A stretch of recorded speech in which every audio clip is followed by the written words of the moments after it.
Hello friends, welcome welcome welcome.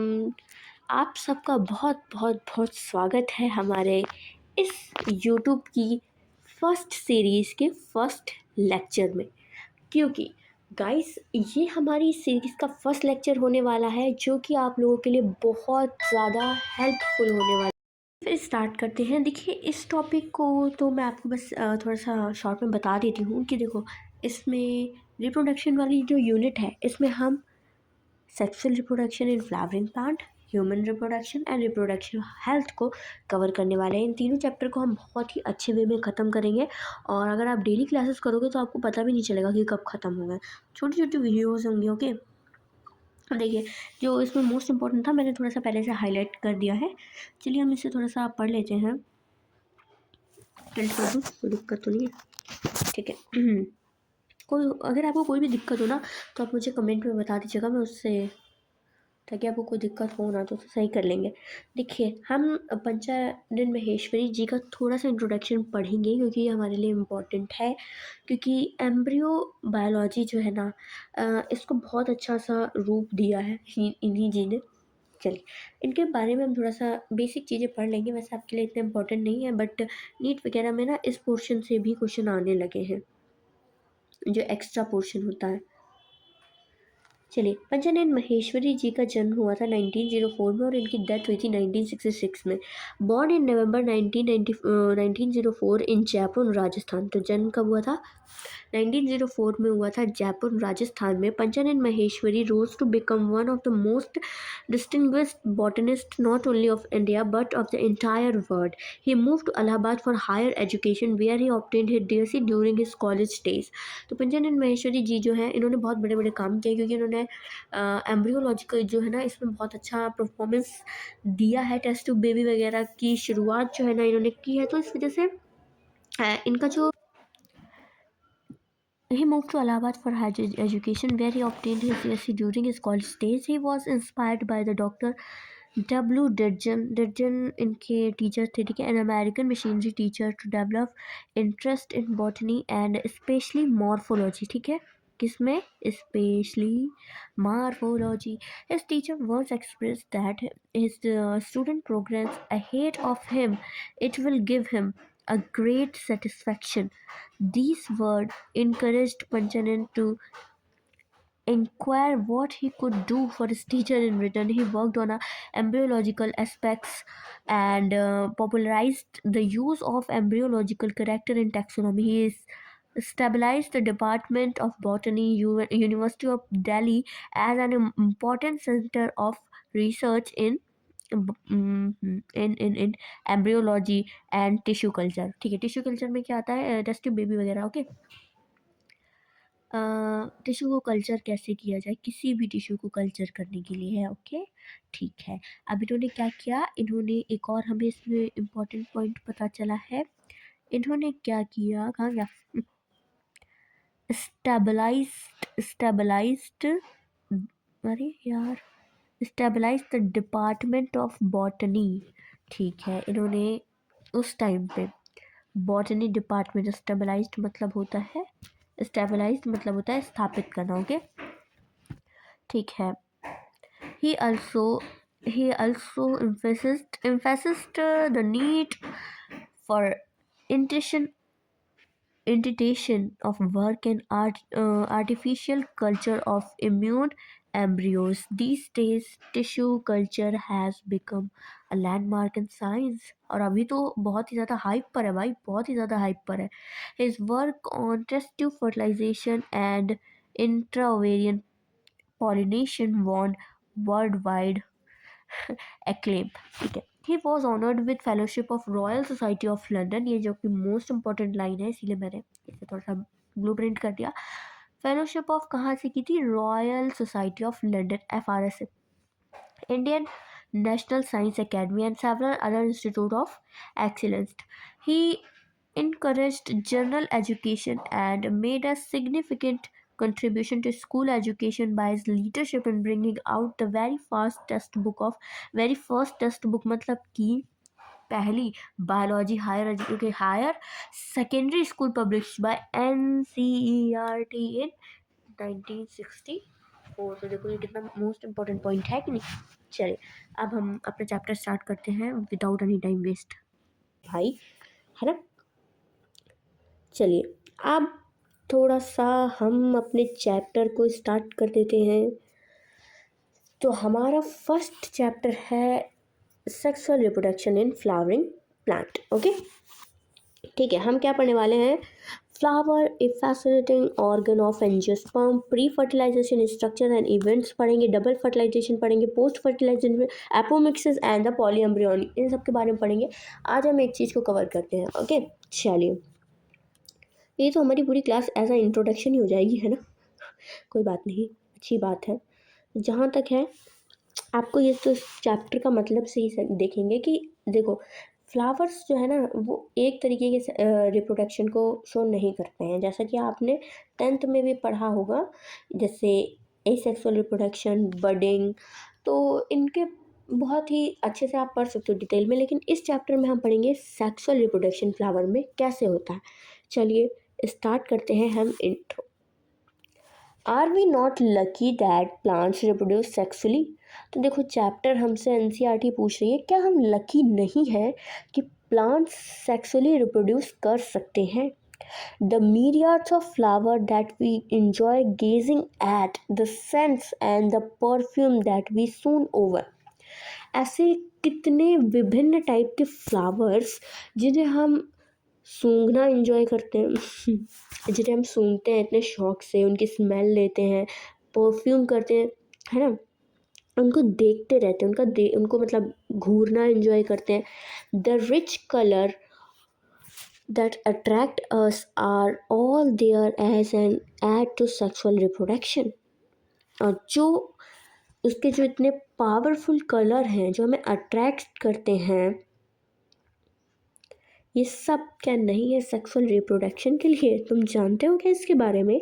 Flower do not exist only for us to be used for own selfishness. देखो NCERT थोड़ा सा हमें ज्ञान दे रही है, बच्चों ले लो कि देखो बेटा ये कह रही है फ्रेंड्स कि क्या सिर्फ कभी सोचा है तुमने कि क्या इसी चीज़ के लिए हमारे लिए फ्लावर्स हैं। सिर्फ हमारी ओन सेल्फिशनेस के लिए हम उनको यूज़ करते हैं ना।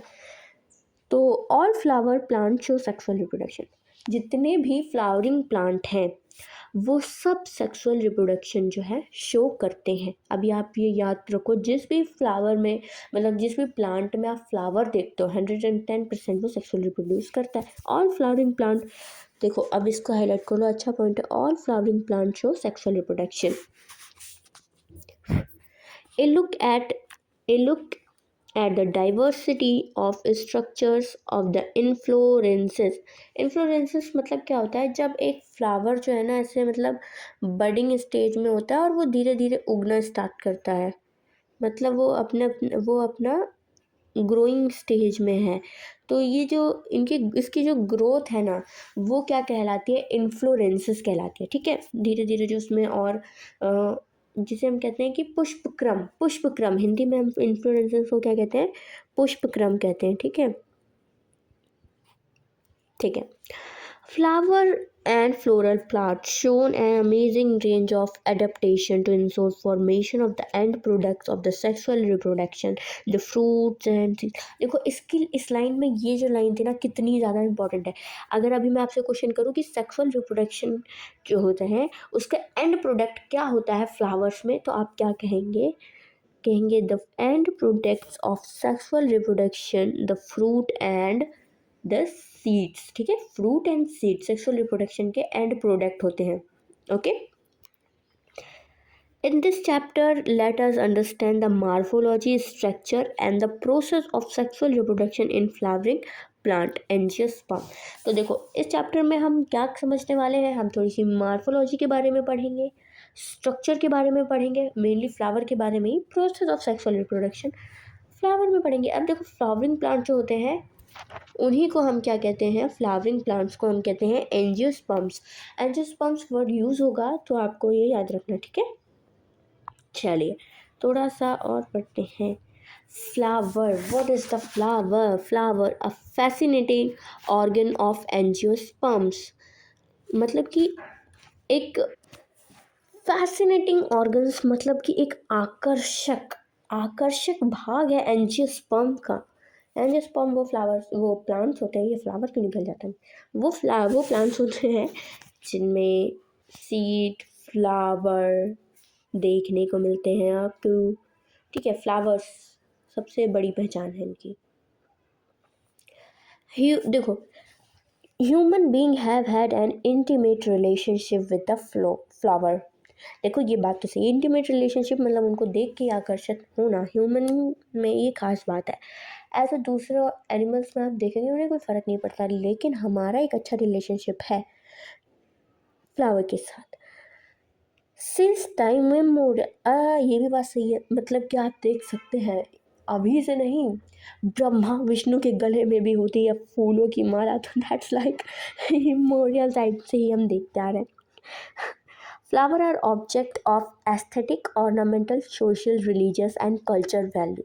सही बात है, एक एस्थेटिक सा सौंदर्य देते हैं, ऑर्नामेंटल एज आभूषण, सोशल लाइफ और रिलीजियस लाइफ में भी हम इसे बहुत ही ज़्यादा प्यूरीफाइड चीज़ तरीके से, मतलब हम कितना पावन चीज़ मानते हैं उसे, है ना। And culture value, they have always been used as symbol for convening important human feeling. Yes, हम अपनी बहुत सी फीलिंग्स को एज अ फ्लावर के द्वारा व्यक्त करते हैं, like love, affection means attraction, happiness, grief and mourning मतलब होता है शोक। ठीक, जस्ट लाइक किसी के डेथ वगैरह में नहीं, फ्लावर वगैरह, हाँ that's correct. List at least 5 flower of ornamental value that are commonly cultivated. ये कह रहे हैं सिर्फ 5 आप ऑर्नामेंटल्स जिनकी वैल्यू हो, जैसे कि गुलाब, ऐसे 5 फ्लावर्स की लिस्ट बनाने के लिए कह रही है NCERT आपसे।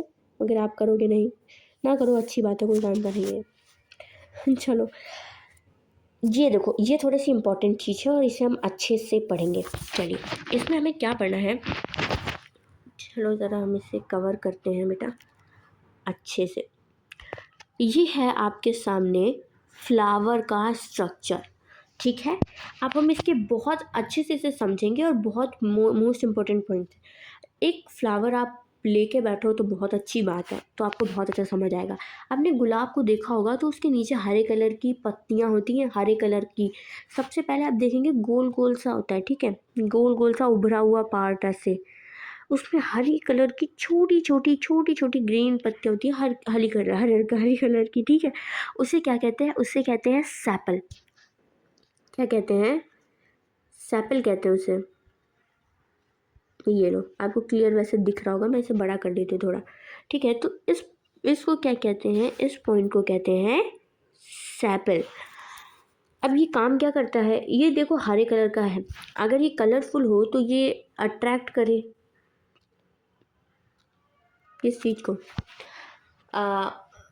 इंसेक्ट्स को, मगर ये हरे कलर का है। ये क्या करता है, ये सेफ्टी करता है।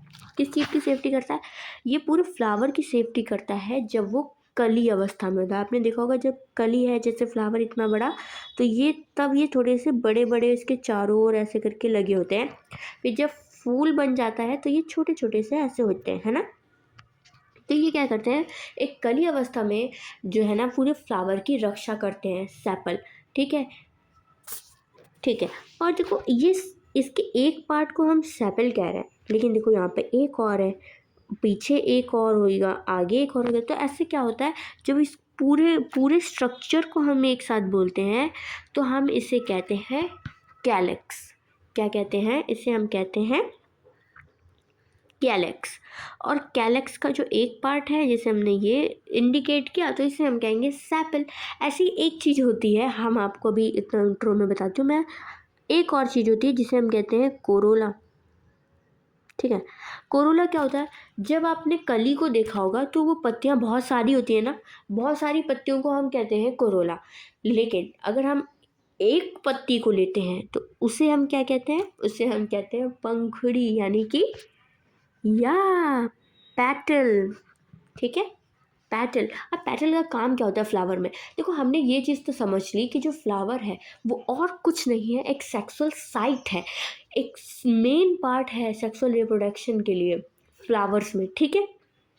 मेन पार्ट है, मतलब कि इसमें जितना कुछ भी होगा वो हर चीज़ सेक्सुअल रिप्रोडक्शन के लिए यूज़ में होगी। अब देखो, हम सेपल को समझ गए कि ये पूरे फ्लावर को सिक्योर करिए। पेटल क्या करिए, पेटल कलरफुल्स होती है। आपने स्टार्टिंग से ही, बचपन से ही नोटिस किया होगा कि जो पेटल्स होती हैं वो कलरफुल होती हैं। वो उनका यूज़ क्या होता है, ये काम करती हैं एज अ अट्रैक्शन। ये अट्रैक्ट करती हैं, इनके जो कलर होते हैं, इनमें जो सेंट्स होती है ना, महक होती है, ये अट्रैक्ट करते हैं इंसेक्ट्स को फॉर द सेक्सुअल रिप्रोडक्शन। क्योंकि इंसेक्ट आता है तो फ्लावर पे सेक्सुअल रिप्रोडक्शन होता है। कैसे, ये हम आगे चैप्टर में अच्छे से कंप्लीट करने वाले हैं, हम पढ़ने वाले हैं कि ऐसा कैसे होता है, ठीक है। पहले अभी आप इसको समझिए और इनके काम को समझिएगा, ठीक है। अब हम देखते हैं एक बहुत ही अच्छा पार्ट आपको दिख रहा होगा। लो, मैं थोड़ा सा जूम आउट करूँ, वैसे इसकी स्किन क्लियर नहीं हो रही, चलो कोई बात नहीं, मैं नेक्स्ट टाइम थोड़ा सा ध्यान दूंगी इस पर। ये पार्ट आप एनसीईआरटी खोल के बैठेंगे, आपको ज़्यादा अच्छा रहेगा। देखो, मेन 4 पार्ट होते हैं। लो, एक ये पार्ट है। ये क्या है भाई, ये है फ्लावर का male reproductive organ. Male reproductive organ, ये सब मेल रिप्रोडक्टिव ऑर्गन है जितने भी हैं। क्या है, इन्हें कहते हैं, इन्हें कहते हैं androecium. Androecium ma'am, yes, that same चीज़ है एंड्रोशियम। कि इसके सारे, ये देखो जितने भी होंगे इन सबको कहेंगे एंड्रोशियम। और अगर एक पार्ट को देखेंगे तो ऊपर वाले को कहेंगे हम एंथर, नेम आपको याद करने होंगे। और इसको कहेंगे फिलामेंट। नहीं याद होंगे तो आप 2-3 बार मेरी वीडियो देख लेना, आपको याद हो जाएंगे। फिलामेंट, ये जो डंडी है इसे हम कहेंगे फिलामेंट। और ये जो ऊपर के नोब लाइक स्ट्रक्चर है बेटा, इसे हम कहेंगे एंथर, ओके, ठीक है। और इस पूरे मेल पार्ट को क्या कहेंगे, ये मेल पार्ट है सेक्सुअल रिप्रोडक्शन का। इसको छोड़ दो, ओके, इसको छोड़ दो, इसको कट करके जितने ये हैं और ये हैं, इन्हें हम कहेंगे androecium. Androecium means the male part of the flower, ठीक है।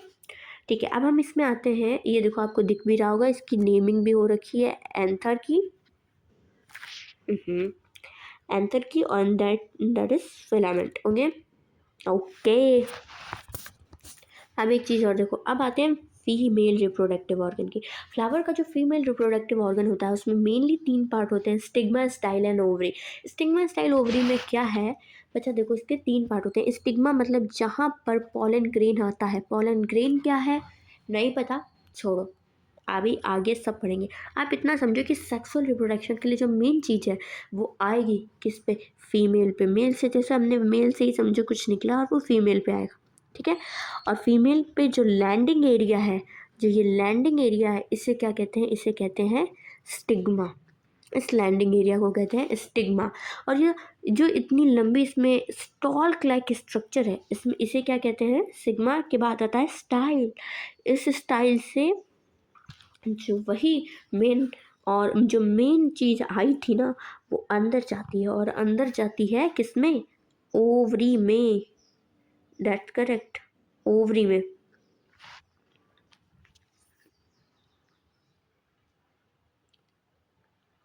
ये रही ovary, you can see that.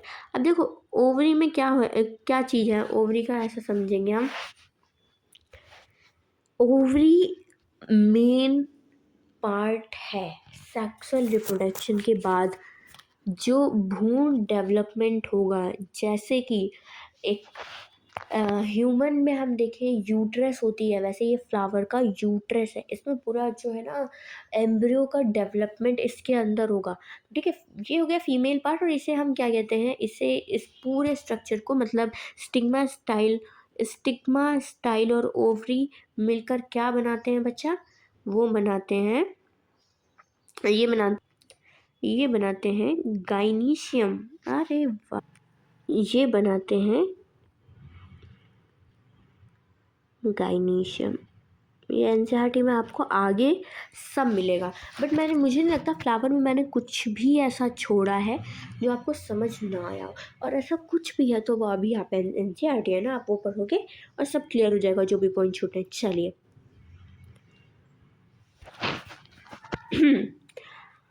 पहले होम्स एंड गार्डन, अच्छा वो तो ये लाइन का है कि आप अपने होम या गार्डन से उन मोस्ट इम्पॉर्टेंट 5 ऐसे ऑर्नामेंटल वैल्यू वाले फ्लावर्स की लिस्ट बनाइए, ठीक है। Found out the name of the 5 more flower that are use in social and cultural celebration in your family. Have you heard of floriculture? देखो ये एनसीईआरटी का एक क्वेश्चन इन्होंने पूछा है कि आप फ्लोरिकल्चर के बारे में जानते हो और ये क्या है।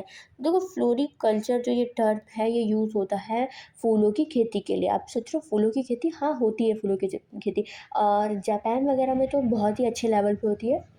परफ्यूम वगैरह बनाने के लिए फ्लावर्स की, जैसे थोड़े थोड़े फ्लावर थोड़ा मांगेंगे, वो पूरी पूरी खेती होती है। जैसे कि गेहूँ वगैरह की हमारे इंडिया में अनाज की खेती इतनी हाई लेवल है, वैसे फ्लावर की भी खेती होती है, और ये फ्लावर की जो खेती होती है उसी को हम कहते हैं फ्लोरिकल्चर। ओके, ठीक है। ओके, ये देखो लाइन बहुत ज़्यादा ही इम्पोर्टेंट है, तो हम इसे पिंक से करेंगे क्योंकि ये बहुत ज़्यादा इम्पोर्टेंट है। ये है टू बी अ बायोलॉजिस्ट। हाँ, वो दिखना ही बंद हो गया हमें। To be a biologist, flowers are morphological and embryological marvels and the sites of the sexual reproduction. देखो, लोगों के लिए कुछ भी हो, लेकिन आप हो एक बायोलॉजी पढ़ने वाले होनहार स्टूडेंट, आपके लिए फ्लावर क्या है? नो नो नो, वो सिर्फ फ्लावर नहीं है, सिर्फ सुंदरता के लिए नहीं है, सिर्फ यूज़ करने के लिए नहीं है। आपके लिए वो एक मार्फोलॉजिकल, मतलब कि जिसकी भौतिकी इतनी शानदार हो, एम्ब्रियोलॉजिकल, जिसका भ्रूण विज्ञान जिसमें एक समाया हो, ऐसा आश्चर्य मार्वल है, और सेक्सुअल रिप्रोडक्शन की मेन साइट है। Okay, main site of the sexual reproduction. In earlier classes, you have read the various plants of flower. Figure 1.1 will help you recall the parts of the typical flower. ठीक है, आप 10th class में भी अच्छे से पढ़ चुके हो वैसे तो, है ना।